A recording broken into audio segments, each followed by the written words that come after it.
اعوذ بالله من الشیطان الرجیم بسم الله الرحمن الرحیم. دا یو مریض دی، دا موږ ته راغلی و. تقریبا د دغه مسله داسې مسله وه چې د 4 میاشتو نه مکمل هنګ و. هنګ مطلب دا چې 4 میاشتو نه یې خبرې هم نه کولې او خپې مکمل شلې شوې، خپو باندې ګرځېدی هم نه شو چې موږ ته یې کله راوړو په ګاډي کې په 15-16 کسه باندې په ډنګه ډولۍ راوړو، مطلب خلکو راوړو. نو ته ډېرې زیاتې مسلې وې، خبرې به بندې شوې وې، منټلي خبرې به کولې، وایي موږ باندې جادوان شوي دي، ګاډې واډې خبرې به کولې. الحمدلله موږ چې یو ځل یې دم کړو، علاج مو ورته وکړو، په اوله ورځ باندې اول دم سره الله پاک 50% شفا ورکړه ورته.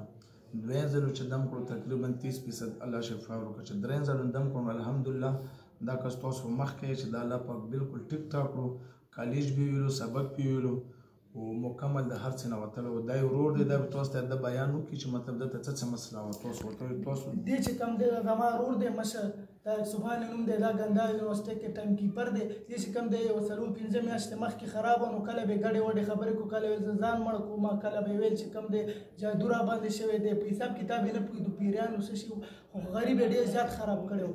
هغې نه علاوه چې کوم دی مونږ کایي صاحب دی الله ښه وکړي ورسره چې رامست وکړه. الحمدلله چې بالکل داسې زبردست شو که نه چې دا لږ ستاسو د وړاندې دی بالکل داسې و چې کوما کې و، بالکل هینګ و، د ساه بیا خوراک څه کولو چې بیخي بس ډېر زیات سړی خراب شوی و. نو بس اوس الحمدلله دا یا لږ ستاسو وړاندې الحمدلله د حاجي صاحب په خوله کې الله تعالی ورته شفا واچوله. الحمدلله ستاسو وړاندې تاسو چې بل دمګري چاره تللي وي هغو څه ویل، څه پیسې؟ د دې نه علاوه مونږ وله دومره دمګري کړي دي، قسم به چې چا صدام دان نوخار یا یو ګوټ هم نه دی پرېښی که نه، کم سے کم 3-4 لاک روپۍ هم لګولي دي.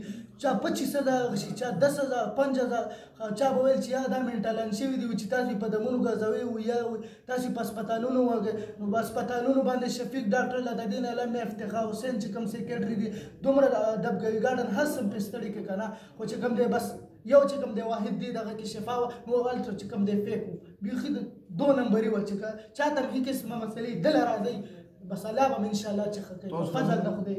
تاسو نه موږ چېرته پیسو ډیمانډ کړی نه جي، چې څه دې ورکړه که نه بس شکر به وباسي. ولاکې موږ ته دا هم ویلې موږ د خپله ځانه ورکړو چې ښه کار کوي چې بله 3-4 لکه روپۍ ورکړه، که دلم چې دلم 10 هم ورکړی په دله 20 هم ورکې نه دي. خو الحمدلله دلته اوسه په د 1 روپۍ مطالبه موږ نه کړې چې څه د وسه کې موږ دې پیسې څنګه چلي و چې څه مو وس کېږي هغه. نو د سړي هم خوشحاله شو، دا داسې کار وکړي چې چا په 2-3 لکه ونکړو الحمدلله دې په لږو پیسو کوي، دې خوشحاله یم. الله دې ولا لوی ژوند ورکړي، الله دې خوشحاله ته څومره تعلیم دی؟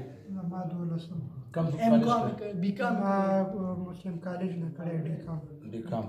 اوس ته څنګه یې ته خپل حالات ووایې؟ والله ماشاءالله کاري صاحب زړه مې ورته ډېره دعا کوي او ماشاءالله ډېر زیات لکه هغه تکالیف مې چې دی لږ ډېر لږ شوي دي، ډېر زیات فرق راغلی او سر را باندې ګرځي.